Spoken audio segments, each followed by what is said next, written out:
part of self-care is saying no too. Yes. It's a boundary, but it's also, part of self-care. Yes. No, I can't, or no, I choose not to, Mm-hmm. and own that and stick with it, because sometimes we do get roped in. And, I'm always thinking, like, when things like that happen, I'm always thinking, okay, what's going to happen after the fact?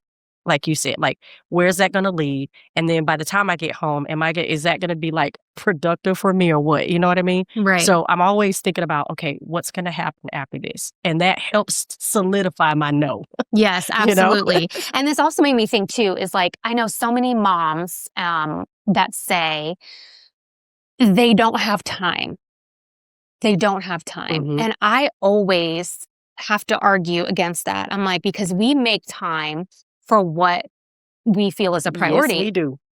And I get it. Our lives are busy, unfortunately, with the culture that we have, it's like work, work, work, work, kids, kids, kids, kids, we do that. And we put a lot of pressure on ourselves as parents.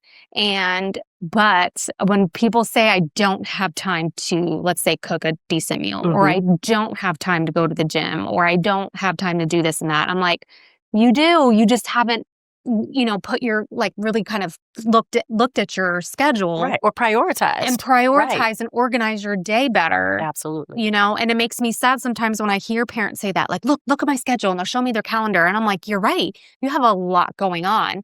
So let's reorganize that. Let's prioritize, because you need to fit in there. Absolutely. It can't be all about your kids and your husband and your job. You got to, what about you? Because you're not going to show up the best. Absolutely. I love that. You will not show up the best mom, the best wife, the best worker if you're not taking care of yourself.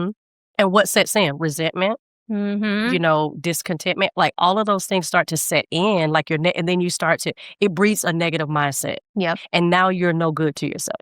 And I always say, I'm not going to put myself on the back burner to please other people, satisfy other people, come to other people's rescue.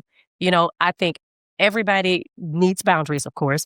And even though my boundaries may look different from somebody else's, I'm not going to be, feel guilty for my boundaries, because I know myself. And if I'm not the best version of who I am every day, somebody's going to get it's not going to be good. Somebody's going to get it. Somebody somewhere, it doesn't matter where you show up, they're going to get it. Yeah. And they don't deserve it. And vice versa.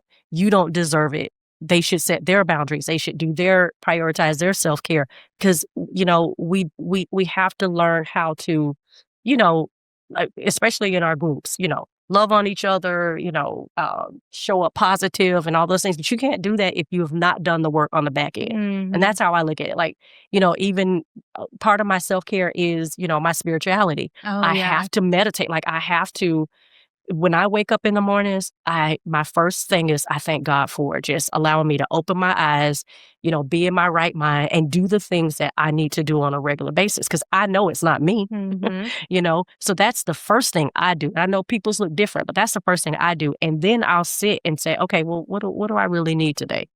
What do I need to do today? What do I need today? And where do I need to show up, and what space do I need to show up in? First thing is like, yep, I got to go to work. Yeah.